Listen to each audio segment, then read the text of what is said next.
my kid brother said, I guess you're downsizing when we got rid of the Monte Carlo and we got rid of Palos Verdes. I guess we downsized. We're downsized. But, yes, sir. My understanding is that Barack Obama started relations with Cuba. Do you see any relation or any new opportunities with that? Yeah, if you speak Spanish and we continue I was telling one of the other kids, if you speak French, I'd look at Haiti. If you speak Farsi, I'd look at Iran, except that now the Trump, we'll have to see how that works out. And if you speak Spanish, I'd look at Cuba. I got kids in Cuba right now. I got kids in Iran right now. And I have a kid in Haiti right now. But the Cubans, depending on how Castro reacts to Trump, what Trump's going to do. But those are big opportunities.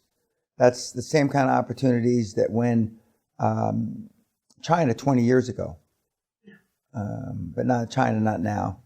So China's got manufacturing. What? Would you outsource manufacturing there? No, it depends. I mean, Cuba needs everything, from cars, telco, construction. One of my kids sent me back some specs on a 6-story hotel with 35 rooms, I think. It was for sale for $350,000. That probably needs, in building is not my forte, but I'm guessing $3 million, $4 million. It could tart up the old slut, and then that's a $50 million item. Assuming they have the workmen there. I don't know if they do. I don't know. But if they do have the workmen there, then, I mean, that's just one thing. They need marinas. Right now, Carnival Cruise can go there because there's no marina for them, but they're offshore and they're shuttling in Sally and I'll be in Cuba in a few days. So I'll be able to tell you firsthand. But they need every single thing. They need everything.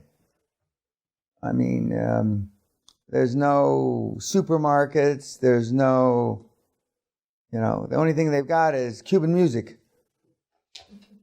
That's it. Similar to Iran. But the Iranians, that's a different problem. And Haiti's worse. Haiti's got less than anything. And the World Bank, the International Monetary Fund, the EU doesn't give a shit about them. But the World Bank and the International Monetary Fund will have money. And I've forgotten, somebody reminded me, one of my kids, United Nations. United Nations. I haven't sent anybody to the United Nations in a long time, but International Monetary Fund and World Bank for sure. For sure. So to answer your question, I mean, it's Pandora's box, really. The opportunities are pretty fucking open. But I mean, just think, how many countries, their economy the last 5 or 10 years have been oil driven? You can name them, okay? We mentioned them before. Russia, Mexico, Middle Eastern countries like Iran, South American countries like Venezuela, etc. So they're all in the toilet. They're on their ass. So there's going to be opportunities there. The safest place is the North Sea. You don't have to worry about corruption. And all those countries I just mentioned, corruption. It will play a factor. It doesn't make the deals impossible. Okay, what are the ancillary, supplementary, and complementary industries to direct exploration? Oil service, and all the things, the hotels, all the shit that makes for that infrastructure. Those are all on their ass. Okay, what within those, I mean, so that means the markets and the towns and the enclosed enclaves that the people are living, that are exploring in those areas, are all on their ass. That means the houses those people lived in are all on their ass. Whoever owned those fucking houses that were worth 20, 40 cents on the dollar, or centavos on the peso, okay? The people that own the hotels are all on their ass. So that means the utilities are on their ass. I mean, I can go on and on and on and on. There must be, 1,000 different opportunities that are just because oil went from 120 to 50. And it's only in the last year that these assets have gone up for sale because hope springs eternal. Oh, well, when it was 80, maybe it'll go back to 100. And, it hasn't. I think it's good that it went to 25 a year ago, and now it's bounced off 25, so it's doubled. So there's some basis, there's some support at $55 oil. But just think of all those things I mentioned, okay? The private schools that educated the kids, the foreigners, the expats in all these areas, there's no more expats. So, and if they are, there's only a few of them, so what are these private schools doing? They're all on their ass. You can roll up the fucking schools. I don't know, I haven't looked at, I don't know what the numbers are.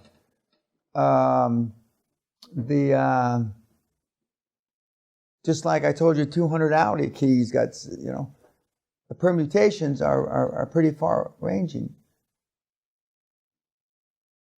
But you got to have your boots on the ground. You got to see what, and that's why Sally and I are going to go to Cuba next week, or maybe it's a week after, so I can look for myself.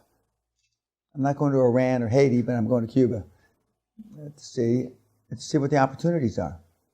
But the kids that are down there say, "My God, it's unbelievable. They got nothing." I'm sure it's more than nothing. But it's closer to nothing than something. It's closer to nothing than something. And there's other places that are oil driven. And then if you look at the way the price of oil interfaces with the price of gas, and there's all kinds of arbitrages that are available. That's too fancy. I'm not suggesting you do that. Just the straight oil play, and it's one or two extensions. There's going to be fortunes made. And the rig count is pretty steady now. Rig count, how many rigs are not being used? That's my general benchmark. Or how many are stacked and being used in the North Sea, the Gulf, in various places. Did I answer your question? Any other questions about that or anything else? I believe this is, we'll just leave that. That's because that's what I want you to do, When looking at the margins of the businesses, what percentage do you suggest we don't go below? Ask me again, please. When looking at the margin of the businesses. Margin? Yeah. Gross margin? Yeah. Okay, I like 40% gross margins, but I'll go as low as 15 or 20. But the lower the gross margin, the better manager you've got to be. And because your skills in management aren't, for the most part, once in a while we get a good manager through here, aren't very good. So I like the higher margins because you're going to fuck things up in the beginning. And if you got a 40% gross margin, you got to be really stupid to fuck it up that much that you're not going to make any money. And banks like gross margins. It's like when we looked at many years ago, the mobile home park, the industry average was 67%. The better ones were 85%. The absolute dogs were 50%. You got to really fuck things up to not be able to manage profitably something that's got a 50% gross margin. Whereas the opposite end of that continuum is retail stores. 2%, it's hard to manage profitably at 2%. And that's why the very best managers are in that arena for 2%.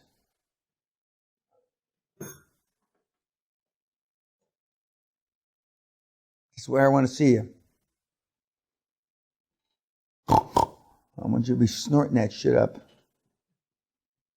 And there's nothing wrong with it. Nothing wrong with it. Any other questions? So you're all geniuses. Good. Good. I'll make sure that I make note of that on your first weekly report. Your first weekly report will be due. What's the date today? I mean, what day are we in? No, but what day of the week is this? This is Tuesday? It'll be due next, no, not this coming Sunday, because you won't be operating but a couple days. A week from Sunday, I believe, and you'll get a notice from Thelma. Your first weekly report will be due midnight UK time, a week from Sunday. And you'll be sent, even though in your slides, you've got the weekly report that I showed you. You'll get a, as part of your links, you'll get another weekly report. And remember, no PDFs, no attachments. And in every weekly report, your weekly report, it's going to put my Rufus Doofus, right? Subject, February, Castle, class. This will be week one for you. Week one for you.